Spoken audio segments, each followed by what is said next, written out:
My name is Elizabeth C. Elliott. I'm 34 years old, and up until that dinner, I thought I was getting married in 2 months. I'm a structural engineer in Portland, the kind of woman who measures twice and cuts once. I had a little craftsman house in Sellwood that I'd been fixing up for years, and my rescue dog Scout, who was basically my best friend. My life was not flashy, but it was solid. It was mine.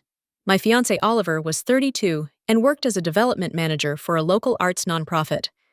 He was one of those men who could light without even trying, articulate, charming, emotionally fluent, in a way that impressed people quickly. His family had money old Portland progressives from Lake Oswego who used therapy language the way other people use weather talk. Around them, everything sounded elevated, intentional, evolved. That was also where the problem lived. Oliver had an ex-girlfriend named Ruby, and according to him, she was not just an ex. She was his best friend. His family called her family too. She had a key to his parents' house and showed up at every holiday, every birthday dinner, every casual Sunday gathering as if time had never moved on. Early in our relationship, when I tried to ask what exactly that meant for us, Oliver smiled like I was asking a dated question. He told me their connection transcended traditional boundaries and that jealousy was just fear dressed up as love. I tried to be open-minded, I really did, but something about Ruby always felt less like history and more like active territory. Sunday night, both families were having dinner at his parents' house. It was one of those polished homes that did not look lived in so much as curated. Reclaimed wood, towering windows, soft, expensive lighting, everything beige and deliberate. My parents were there too, dressed nicely, trying their best. My mother had brought homemade rolls. My father had on the good button-down he only wore to weddings, funerals, and things he wanted to matter. Dinner started normally, engagement party plans, wedding logistics, guest counts, all the usual stuff. Then Ruby walked in. She did not knock, did not ring the bell. She used her key, strolled into the dining room, halfway through the main course, and sat at the head of the table like the scene had been blocked around her. No apology. No hesitation. Oliver lit up the second he saw her. Perfect timing, he said, with a smile that hit me like a slap. My mother's jaw tightened. My father's fork paused in midair. They were both trying to stay polite, trying to understand why nobody else in the room seemed surprised. Then my mother, who was innocent enough to still think a straightforward question deserved a straightforward answer, asked, "Will Ruby be attending the engagement party too?" The room went silent so fast it felt staged. Oliver set down his fork and looked directly at me. Not at my mother, at me. "Ruby will always be a part of my life. She is family. If you can't accept that, Elizabeth, then maybe you shouldn't marry me." His parents nodded like he had just delivered something brave and enlightened. Ruby sat there with the faintest little smile, not big enough to be called smug, but too satisfied to be mistaken for neutral. My parents looked stunned. Not angry, yet just stunned. And every eye in that room turned to me, waiting to see whether I would defend myself, argue, cry, or cave. I looked at Oliver for what felt like a very long time. Then I said quietly, "Okay." That was it, just one word. I folded my napkin, stood up, and told my parents, "Let's go." The look on Oliver's face changed instantly. That was when he understood what okay meant. It did not mean surrender. It meant I was done. The car ride home was quiet at first. Scout greeted me at the door, tail thumping, and I remember kneeling to pet him and feeling the strange, immediate calm settle over me. Not heartbreak, first relief first. Relief so clean, it scared me. The next morning, I emailed our wedding planner and canceled everything: venue, flowers, catering, band, all of it. Oliver's family had paid the deposits as their gift, nearly $90,000 total, so there was nothing for me to reimburse. I also closed our joint wedding registry account. Then I sent one text to Oliver's mother. "Thank you for dinner. I agree with Oliver, some things aren't negotiable." That evening, Oliver let himself into my house with his key. He found me in the living room, sitting with Scout, and what he also found were all his things boxed up, labeled, and stacked by the front door. Clothes, books, shoes, grooming products, all of it packed with the same precision I use at work. He stopped dead. "What is this?" "You need to pick these up tonight," I said. "I'll give you notice before I change the locks. You have until the weekend to tell me if I missed anything." His voice shook. "You can't just throw me out of our home." I looked at him steadily. "It's my home, Oliver. You are staying here." That was when the reality finally reached him. Tears came fast, then excuses. then talk about emotional complexity growth, and how the ultimatum at dinner had not been real, just a test of whether I could handle the truth of modern relationships. I stared at him and felt something inside me go completely still, because in that moment, I knew this was not a misunderstanding. It was a reveal. Oliver stayed in my doorway for a long moment, like he thought if he looked wounded enough, the entire reality of what had happened might rearrange itself around him. Scout stayed pressed against my leg, low and alert, watching him with the kind of distrust dogs never need explained. "What are you doing?" he asked finally, voice thin and unsteady.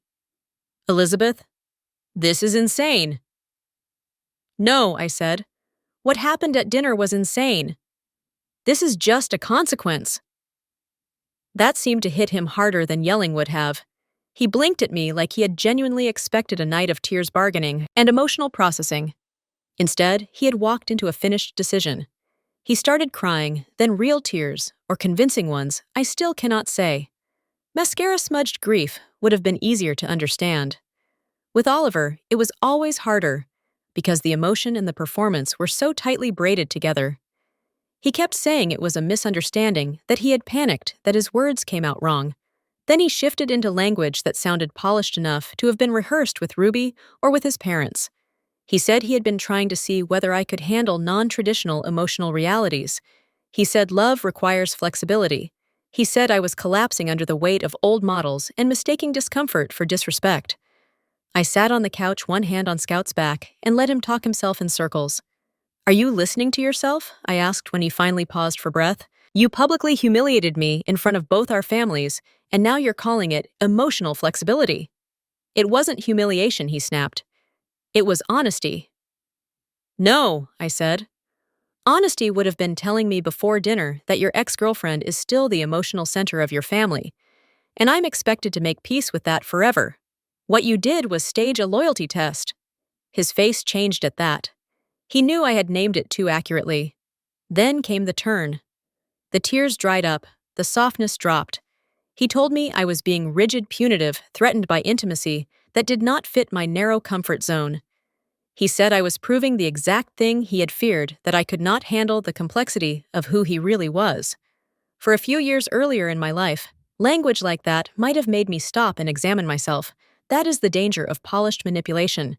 It doesn't sound cruel. It sounds thoughtful. It sounds like growth. But by then, I was past that. "You need to take your boxes and go," I told him. "Anything left after the weekend gets donated." He just stared at me, and for the first time all night, I could see panic creeping in under the indignation, because this was not the scene he expected. He had expected a fight he could win, or at least prolong. He had not expected the door to close this fast. "Elizabeth?" he said quieter. "Now, you're really ending a marriage before it starts." Because of one sentence, I looked at him for a long second. No, I'm ending it because of what that sentence revealed. He left with 2 boxes that night and the rest the next day. By then, the story had already started mutating in other people's mouths. His family was telling their version. Ruby, I later learned, was framing it as a tragic example of what happens when people confuse exclusivity with love. There were texts from mutual friends, some careful, some embarrassingly bold, asking whether I had really blown up a $90,000 wedding over jealousy. My mother kept her outrage quiet but visible, the way only mothers can. My father just said once, "You did the right thing, and that was enough." The next twist came from Noah. He had been watching the whole mess with the kind of calm suspicion that makes you grateful to have one grounded friend when your personal life starts sounding like satire. The morning after Oliver came for his things, Noah texted me a photo and said, "You should see this before he tries to explain anything." The picture showed Ruby touring an apartment in the Pearl District with a leasing agent. Not that strange on its own, but the second photo was of an application clipboard Noah had glimpsed when he passed by the same building later. 2 names were visible: Ruby Vale, Oliver Hart, co-tenants. I stared at the screen so long, my coffee went cold in my hand. That was the moment everything reassembled into a clearer shape. The dinner had not been impulsive. It had not been one emotionally charged outburst from a man who felt misunderstood. They already had a place lined up. While I was thinking, I had just walked away from an engagement because of an ultimatum. The truth was uglier. The ultimatum was part of a transition plan. They were not testing whether I could handle their version of love. They were seeing whether I would stay while being quietly displaced. I called Noah immediately. "Tell me exactly where you got this." He did. He had not gone looking for dirt. He had just happened to see Ruby at the building, recognized her, and then doubled back because something about her body language felt secretive in a way that did not match the public righteousness coming out of Oliver's family.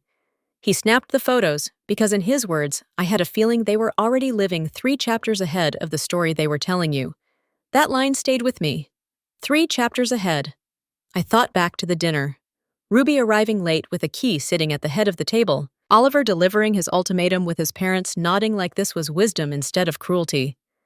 The confidence in that room made a lot more sense now. They had expected me to either submit or melt down.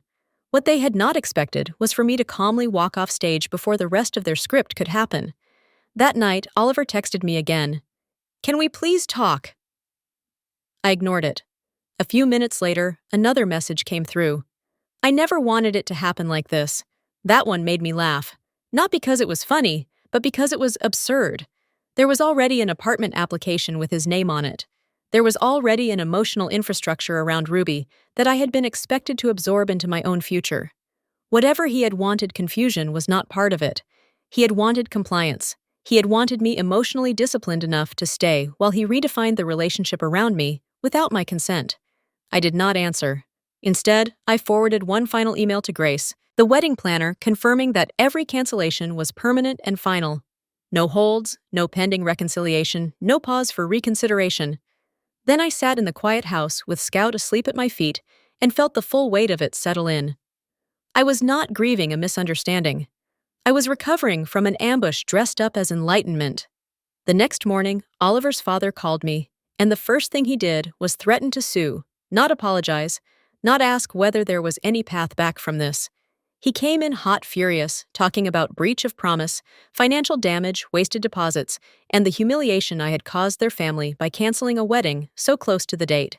I stood in my kitchen with my phone against my ear, staring out at my backyard, listening to this man talk like I had robbed them, instead of simply accepting the ultimatum his son had delivered in front of witnesses. He said they had people who could testify to my erratic behavior. That word actually made me laugh. When he finally stopped long enough to breathe, I told him, "Your son told me in front of both families that if I could not accept his ex-girlfriend being treated like permanent family, I should not marry him." I agreed. "That is not erratic. That is listening." He hung up on me. Lucky for me, my neighbor Sharon is a civil attorney. When I told her what happened, she leaned back in her chair and laughed so hard she had to wipe tears from her eyes. "Elizabeth, you are legally bulletproof," she said. "He made the ultimatum publicly. Multiple witnesses heard it. They can make noise if they want, but they have no case. That should have been enough to let me breathe." But then I started looking more closely at our wedding registry fund. It was one of those joint accounts friends and family had been contributing to for months. Honeymoon home upgrades, all the usual things couples say they are building toward together. Oliver handled most of it because he was supposedly better with the planning side of things. After the threat from his father, something in me itched. I logged in, went line by line, and found a transfer for $12,000 to a company called Vale Collective Media, LLC. Ruby's company. I stared at the screen so long, I thought maybe I was misreading it. Then I checked again. Same number, same recipient. When I confronted Oliver, he tried to smooth it out immediately. He said it was for a creative collaboration, said he and Ruby were developing a co-living documentary project about emotional evolution and new relationship structures. He talked about it like it was visionary, as if the issue was my inability to appreciate the art of what they were building. That was when the last layer dropped away for me. He was not planning to marry me and then navigate some blurred boundary with Ruby on the side. He was already investing in a future with her financially and emotionally, while using our wedding as cover. I do not know whether he wanted a husband in the traditional sense, a public partner to keep his parents happy, or just someone stable enough to anchor the image while he pursued whatever he and Ruby believed they were entitled to build. But I knew this much. I had never been standing in the center of his future. I had been standing in front of it. Then he showed up at my house again. This time he was crying before he even got through the door. Hands shaking, voice breaking. He said the money was misunderstood, the project was not what I thought, and that the dinner had been a test because he believed I was more emotionally evolved than other women he had dated. He said he thought I would grow into the truth eventually, that I just needed time to unlearn conventional ideas about love. I looked at him and said, "You do not test loyalty by demanding betrayal." He flinched. Then I said the thing I had been circling for days. "You never wanted a wife. You wanted an audience." The change in his face was immediate. It was like I had finally named the one thing he could not hide behind language. He tried to fight back with more polished phrases, more talk about emotional authenticity, and dismantling patriarchal expectations. But the performance had cracks in it now. Too many. I could see the desperation underneath. The next bomb landed by accident. Grace, the wedding planner, forwarded me an email chain she had meant to send elsewhere. At the top was a message from Oliver's mother dated 3 weeks before the dinner. The subject line read, "Ruby ceremony remarks set up." The email said, "Please coordinate a microphone for Ruby's short speech during the ceremony. We would like it to symbolize Oliver's lifelong connections." I read it 3 times, so that dinner was not spontaneous, not emotionally impulsive, not a badly worded moment. They had already planned for Ruby to stand up at our wedding and publicly cement herself inside our marriage. The key, the family dinners, the public ultimatum, the apartment application, the money transfer, all of it connected. I kept thinking about that table, about how all of them watched me that night, waiting to see if I would absorb the humiliation and call it growth. But Portland is a small city, and scandal travels in both directions. Once whispers started about the canceled wedding and the missing money, people began asking questions. Why had registry funds gone to Ruby's media company? What exactly was this co-living project? Why did Oliver's explanation keep changing depending on who asked? Ruby made it worse by releasing a podcast episode about fragile women who could not handle evolved relationships. She never used my name, but everyone knew. That backfired fast. A few days later, someone online dug up old legal documents showing Ruby had once been accused of psychological coercion while inserting herself into another couple's relationship under the language of openness and growth. Sponsors started disappearing, invitations dried up, and suddenly the people who had praised all their sophistication started stepping back from the wreckage. That was when I realized something chilling. I had not just escaped a bad marriage, I had stepped out of a system. The ugliest truth reached me through an anonymous email. No name, no signature, just a subject line that said, "You deserve to know." Attached was a document called Co-Family Charter, and at first I honestly thought it had to be satire. It read like a business plan written by people who thought manipulation became noble if you dressed it in enough therapeutic language. Shared emotional ecosystem, rotational intimacy boundaries, holiday distribution charts, emotional labor frameworks. It was all there laid out in calm professional formatting, like they were building a startup instead of designing a system where one person slowly disappeared inside someone else's ideology. The worst part was that it listed other couples, 4 of them. I spent half the night searching names, cross-referencing social media, piecing together fragments. 2 couples were already divorced. 1 had moved to different states. The 4th I managed to track through LinkedIn. I sent the man a careful message, vague enough not to sound unhinged, direct enough that he knew I was serious. He called me within the hour. He said what happened to me sounded almost identical to what happened to him. Different names, same method. Meet the family. Normalize the ex-girlfriend. Introduce the language of emotional evolution. Gradually make basic discomfort seem primitive. Then, once the target started doubting her own instincts, the structure closed in around her. "It took me 2 years to get my self-respect back," he told me. After that call, I sat in my kitchen with Scout asleep by the door and realized just how close I had come to living in a reality where every protest would have been called fear, every boundary called immaturity, every wound called proof that I still had growing to do. A few days later, Oliver asked to meet for closure. We met at a small coffee shop on Division. He looked tired. Not tragic, not transformed, just thinner around the eyes, like the constant effort of managing the story was finally catching up to him. The old charisma was still there, but dimmer now, stripped of its stage lighting. For a while, he just stared into his coffee. Then he said quietly, "I thought you would come back." That landed harder than any apology could have, because it was honest. Not "I'm sorry," not "I was wrong," not "I hurt you," just a simple confession of what he had believed about me. That eventually I would circle back, that I would keep doing what I had probably done in smaller ways before absorb the damage, rationalize the discomfort, and return to the relationship on terms he had already rewritten. I finished my coffee and looked at him one last time. I did come back, I said, just to say goodbye properly. Then I stood up and walked away. He did not follow me. 10 months later, my life looked completely different. I sold the Sellwood house and moved into a downtown loft near the river. Something about starting over in a place untouched by that version of my life felt necessary. The loft had huge industrial windows, exposed brick, and a view of the Willamette that changed color with the weather. Scout loved it immediately. Better light for naps, better windows for staring at strangers, a dog park downstairs where he somehow became more popular than I was. The move itself felt cleansing. Every object had to earn its place. I kept my tools, my books, the furniture I actually loved. I donated a shocking amount of stuff I realized I had only kept because Oliver thought it looked sophisticated, or because his parents had once admired it with that subtle pressure rich families know how to apply. Work got better too. I was leading a major historic restoration project downtown, converting a 1920s bank building into mixed-use space while preserving the structural character that made it worth saving in the first place. A month earlier, I won an industry award for innovative structural design. The irony was not lost on me. My whole job had always been about understanding what actually holds weight and what is merely decorative. Somehow, I had lost that clarity in my personal life. Therapy helped me get it back. Dr. Chen, who never let me hide behind pretty explanations, helped me understand how psychological erosion works.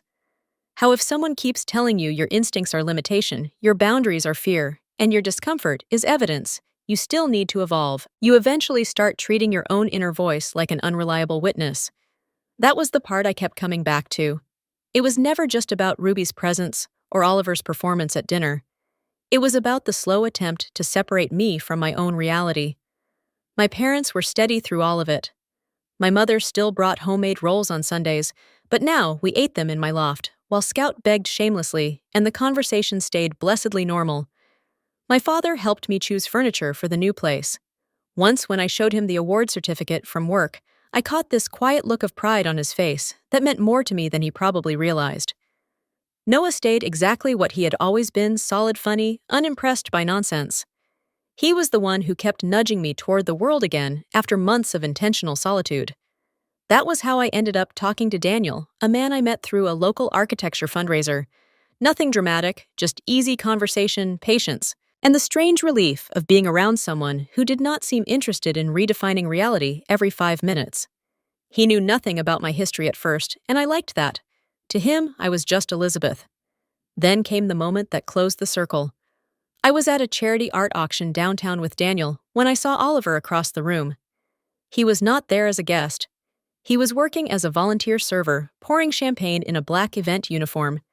He looked older than 10 months, should have made him tired in the way some people get when the performance finally costs more than it pays. Our eyes met for one brief second, and I saw it regret. Not polished, not rhetorical real, not just regret over the money, the social collapse, the job fallout, or Ruby's unraveling career. Regret over losing something solid for a performance that was always going to consume itself. I gave him a small, polite nod and turned back to Daniel, who was asking me about the structural challenges of the old building we were standing in. No confrontation, no final speech, no need. The silence between me and Oliver said everything that mattered. Later, walking back to my loft, Daniel asked if I knew the man who had been staring. Someone from my past, I said. He nodded once and moved on, telling me about a sculpture he wanted to bid on.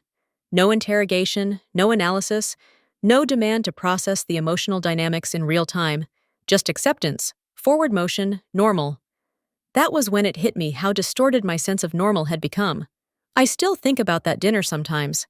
The moment everyone waited for me to defend my right to basic respect in my own relationship. The moment they expected me to fight, or beg, or compromise my way back into their approval. But sometimes the strongest thing you can say is just okay.